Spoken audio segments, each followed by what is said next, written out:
کہ تکلیف میں تو ہم اللہ کو یاد کرتے ہیں، پھر تکلیف ختم ہو جائے تو پھر کہاں چلے جاتے ہیں؟ اچھا بعض اوقات پتہ ہے کہ اچانک مسجد میں کوئی نیا آدمی نظر آنے لگتا ہے نا، ٹوپی بھی پہنی ہوئی، ہاتھ میں تسبیح بھی ہے، خیر تو یہ کدھر سے آیا بھائی، اور پانچوں نمازیں بھی پڑھ رہا ہے، بعض اوقات نماز سے بھی پہلے آ جاتا ہے، میں پوچھو خیر تو ہے، بس وہ والدہ ہاسپٹل میں ہے یا فلاں پرابلم ہے، بہت اچھی بات ہے، میں خدا نہ خواستہ ڈسکریج نہیں کر رہا، مگر ادھر وہ پرابلم دور ہوئی، ادھر مریض ٹھیک ہوا، ادھر مسئلہ حل ہوا، وہ بندہ ہی غائب ہو گیا مسجد سے، تو یہ کیا ہے؟ ہم خوشی میں بھی اللہ کے بندے ہیں، ہم غم میں بھی اللہ کے بندے ہیں، ہم غموں میں بھی اسے پکاریں، ہم خوشی میں بھی اسے یاد رکھیں، اور یہ بات میں نہیں کہہ رہا، یہ اللہ کریم نے قرآن مجید فرقان حمید میں ارشاد فرمایا، اور یہ کافروں کی عادت اللہ نے ارشاد فرمائی۔ سنو، اللہ قرآن میں فرماتا ہے وَإِذَا مَسَّ الْإِنسَانَ الضُّرُّ دَعَانَا لِجَنبِهِ أَوْ قَاعِدًا أَوْ قَائِمًا، اللہ فرماتا ہے اور جب آدمی کو تکلیف پہنچتی ہے تو لیٹے ہوئے اور بیٹھے ہوئے اور کھڑے ہوئے ہر حالت میں ہم سے دعا کرتا ہے، بہت اچھی بات ہے، مگر آگے کیا ہوا؟ اللہ فرماتا ہے پھر جب ہم اس کی تکلیف دور کر دیتے ہیں تو یوں چل دیتا ہے گویا کبھی کسی تکلیف کے پہنچنے پر ہمیں پکارا ہی نہیں تھا، یاد ہی نہیں رہتا اللہ کا گھر۔ سچ بتاؤ ایسا ہم نہیں کرتے؟ پرابلم ہو تو گھر میں قرآن خوانی کراؤ، درود پاک کا ختم کرواؤ، امام صاحب کے پاس چلتے ہیں، دعا کرواتے ہیں، ذرا مسجد میں دعا کروانی ہے، ارے بھائی دعا کر دی، تمہارا مسئلہ حل ہو گیا، اب گئے کدھر؟ یہ اللہ پاک سے کیا تعلق بنا رہے ہو؟ ایسا نہ کریں۔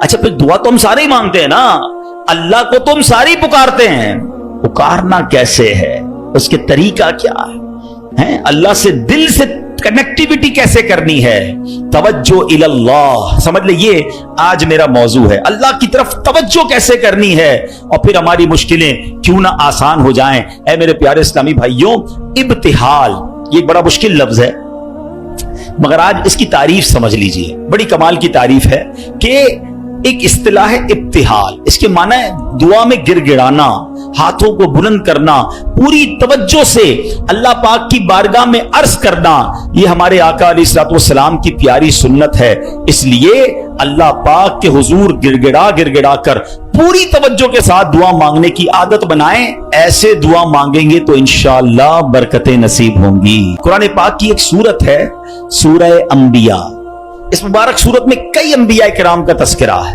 اس میں بالخصوص انبیاء کرام کا یہ وصف بھی ذکر ہوا کہ اللہ پاک کے پیارے نبی اللہ پاک کی بارگاہ میں دعائیں کیسے مانگتے تھے، کیسے دعائیں کرتے، اور کوئی بھی مشکل آتی تھی تو اللہ کی طرف رجوع لاتے، توجہ الی اللہ کرتے، اور گر گڑا کر بے قراری کے ساتھ اللہ رب العالمین کی بارگاہ میں دعا مانگتے۔ سبحان اللہ، حضرت نوح علیہ السلام آپ نے 950 سال تک لوگوں کو اللہ کی طرف بلایا۔ اب یہ بڑا ان کی زندگی جو ہے بڑا خوبصورت ہمارے لیے میسج بھی ہے۔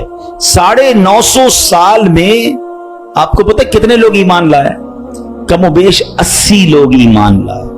کدھر 950 سال اور صرف 80 لوگ ایمان لائے؟ اس میں بڑا درس ہے ہم سب کے لیے کہ اللہ کے نیک بندوں کو بعض اوقات اچھے کاموں میں تکلیف آتی ہے، ہمت نہیں ہارنی ہوتی۔ ہم تھوڑا سا کوئی نیکی کا کام کریں، کوئی ساتھ نہ دے، بندہ کہتا ہے میں تو کچھ نہیں کرتا، نیکی کا زمانہ نہیں ہے بھائی، میں تو اللہ کے لیے کر رہا تھا، کوئی ساتھ ہی نہیں دے رہا، فلاں نے تو دل توڑ دیا، فلاں نے ساتھ نہیں دیا۔ ارے اللہ کے بندو، یہی تو امتحان ہے، آپ استقامت، آپ کا کام کرنا ہے، تعداد کو نہ دیکھیں، اللہ کی رضا کو دیکھیں۔ 950 سال میں لوگوں نے بات نہیں مانی، پھر آپ نے اللہ کی بارگاہ میں جب دعا کی کہ لوگ حضرت نوح علیہ السلام پر تشدد بھی کرتے، برا بھلا بھی کہتے تھے، ایک تو تھا ایمان بھی نہیں لا رہے تھے اور پھر مارتے بھی تھے، تکلیف بھی دیتے تھے، تو اللہ تبارک و تعالیٰ کی بارگاہ میں جب دعا کی نا تو اللہ نے قرآن میں فرمایا فَاسْتَجَبْنَا لَهُ فَنَجَّيْنَاهُ وَأَهْلَهُ مِنَ الْكَرْبِ الْعَظِيمِ، اللہ فرماتا تو ہم نے اس کی دعا قبول کی اور اسے اور اس کے گھر والوں کو بڑی سختی سے نجات دی۔ اللہ سے دعا مانگی، باقی قوم کے لیے طوفان آیا اور وہ قوم اس طوفان میں غرق ہو گئی۔ اللہ نے بڑی تکلیف سے حضرت نوح کو نجات دی، کیوں؟ آپ نے دعا مانگی، آپ نے اللہ سے بات کی۔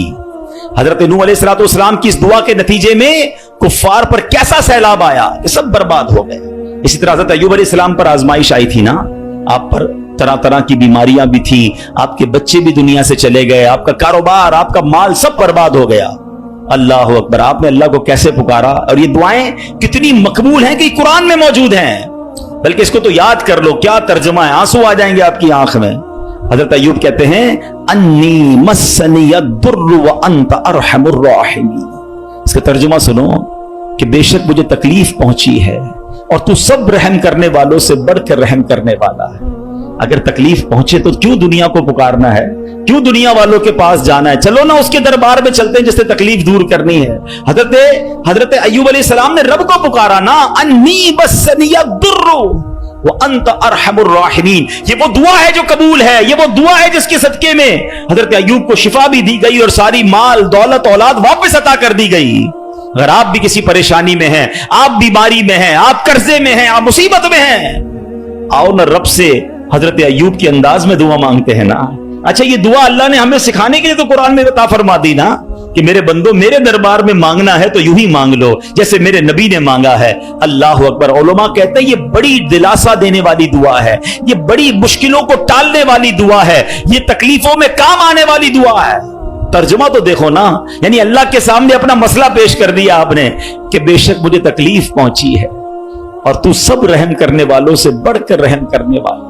اے اللہ بیمار ہوں، اے اللہ پریشان ہوں، اے اللہ قرضے میں ہوں، کہو نا رب سے مجھے تکلیف پہنچی ہے، مجھے ستاتے ہیں لوگ، مجھے تکلیف دیتے ہیں، مجھے پریشان کرتے ہیں لوگ، اور تو سب رحم کرنے والوں سے بڑھ کر رحم کرنے والا۔ اور جب آپ نے دعا کی تو دعا کیسے قبول ہوئی؟ یہ بات بھی رب نے قرآن میں ارشاد فرمائی سورہ انبیاء میں، فَاسْتَجَبْنَا لَهُ فَكَشَفْنَا مَا بِهِ مِن ضُرٍّ وَآتَيْنَاهُ أَهْلَهُ وَمِثْلَهُمْ مَعَهُمْ رَحْمَةً مِّنْ عِندِنَا وَذِكْرَىٰ لِلْعَابِدِينَ۔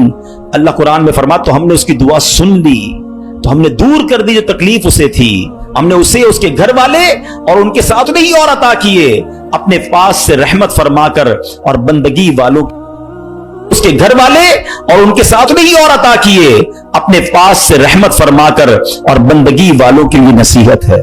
حضرت یونس پر کیسی آزمائش آئی تھی؟ کوئی سوچ سکتا ہے کہ مچھلی کے پیٹ میں ہمیں تھوڑی سی پرابلم آئے ہم بے قرار، بے چین، شکوے، شکایت؟ ارے نبی ہیں، کائنات میں انبیاء سے بڑھ کر کسی کا مرتبہ نہیں ہے، کوئی غوث، کوئی ابدال، کوئی کتب کسی صحابی کے مرتبے تک نہیں پہنچ سکتا، یہ مرتبہ صحابہ کا، مگر کوئی صحابی کسی نبی کے مرتبے تک نہیں پہنچ سکتا، یہ انبیاء کا مرتبہ۔ یہ ترتیب یاد رکھا کرو۔ اعلیٰ حضرت نے تو ایک شعر میں پوری ترتیب بتا دی نا۔ خلق کون ہے؟ ہم لوگ ہیں، عام لوگ۔ خلق سے اولیاء، اولیاء سے رسول، اور رسولوں سے اعلیٰ ہمارا نبی۔ ہمارے آقا تو سب سے اعلیٰ ہے نا، مگر انبیاء کی بات کمال ہے۔ اور انبیاء میں کون ہے؟ حضرت یونس علیہ السلام۔ مچھلی کے پیٹ میں کیسی تکلیف، زندہ رہوں گا کہ نہیں، باہر نکلوں گا کہ نہیں، اندھیری غار، نظر بھی کچھ نہیں آ رہا، مگر وہاں بھی اللہ کو پکارا انہوں نے۔ اللہ قرآن میں فرماتا ہے فَاسْتَجَبْنَا لَهُ وَنَجَّيْنَاهُ مِنَ الْغَمِّ وَكَذَلِكَ نُنْجِي الْمُؤْمِنِينَ۔ اللہ قرآن میں فرماتا ہے اور تو ہم نے اس کی پکار سن لی اور اسے غم سے نجات بخشی، اور ایسی ہی نجات دیں گے مسلمانوں کو۔ بلکہ بڑی پیاری دعا یاد کر لو آج۔ حضرت یونس علیہ السلام نے جو مچھلی کے پیٹ میں تھے نا، جو دعا مانگی تھی نا، علماء کہتے ہیں وہ دعا پتہ ہے کون سی تھی؟ جس کو آج ہم آیت کریمہ کہتے ہیں نا، لا الہ الا انت سبحانک انی کنت من الظالمین۔ یہ چابی ہے، ہاں یہ مصیبت کے تالے کی چابی ہے، یہ کمال کی دعا ہے۔ اور یہ آپ نے دعا کی اور اللہ نے مچھلی کے پیٹ سے آپ کو نجات عطا فرما دی، پھر سے قوم بھی عطا فرما دی، سرداری بھی عطا فرما دی۔ تو یہ دعائیں ہیں جو بے قراری میں، مصیبت میں رب کو پکارا گیا۔ اللہ اکبر۔ تو اے میرے پیارے اسلامی بھائیوں، اللہ کرے کہ ہم اپنے رب کو پکارنے والے بن جائیں، صحیح طریقے سے دعا کرنے والے بن جائیں۔ حضرت زکریا، اللہ اکبر، آپ بڑی عمر ہو گئی، آپ کی بڑھاپے تک پہنچ گئے، آپ کی اولاد نہیں تھی، آپ کی زوجہ بھی بانجھ تھی۔ آج کل ڈاکٹر کہہ دیتے ہیں نا کہ اولاد نہیں ہو سکتی، ہم ڈاکٹروں کی بڑی مانتے ہیں۔ ہر ایک ڈاکٹر کچھ بھی کہہ دے، ان اللہ علی کل شیء قدیر، میرا رب جو چاہے وہ کرنے پر قادر ہے۔ اپنی آنکھوں سے دیکھا ہے، آپ نے بھی دیکھا ہوگا، کسی کو ڈاکٹر کہتے ہیں جناب کوئی مرض نہیں ہے، 100% فٹ ہے، 2 دن بعد دنیا سے چلا جاتا ہے، کیسے مرا ڈاکٹر کو بھی پتا نہیں، موت آ گئی نا۔ اور کبھی ڈاکٹر کہتے ہیں 3 دن کا مہمان ہے، شاید اس ڈاکٹر کا انتقال ہو جاتا ہے، وہ بندہ پھر بھی زندہ گھوم رہا ہوتا ہے۔ اللہ کی شان ہے، ڈاکٹر ڈاکٹر ہے، وہ اپنی سائنس چلائیں،